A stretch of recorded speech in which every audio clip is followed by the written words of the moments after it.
ಎಲ್ಲರಿಗೂ learn GK with ಪರಿ YouTube ಚಾನಲ್ಗೆ ಸ್ವಾಗತ. ಇಂದಿನ ವಿಡಿಯೋದಲ್ಲಿ ಹಿಂದೂ ಕ್ಯಾಲೆಂಡರ್ನ ಪ್ರಕಾರ ನಮ್ಮ ಕನ್ನಡದ ಮಾಸಗಳನ್ನು ತಿಳಿದುಕೊಳ್ಳೋಣ. ಸ್ನೇಹಿತರೆ, ನಮ್ಮ ಹಿಂದೂ ಕ್ಯಾಲೆಂಡರ್ನ ಪ್ರಕಾರ ಒಟ್ಟು 12 ಮಾಸಗಳಿವೆ. ಅವುಗಳೆಂದರೆ ಚೈತ್ರ, ವೈಶಾಖ, ಜ್ಯೇಷ್ಠ, ಆಷಾಢ, ಶ್ರಾವಣ,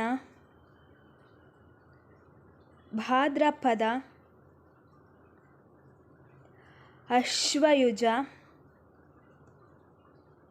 ಕಾರ್ತಿಕ, ಮಾರ್ಗಶಿರ, ಪುಷ್ಯ, ಮಾಘ, ಫಾಲ್ಗುಣ,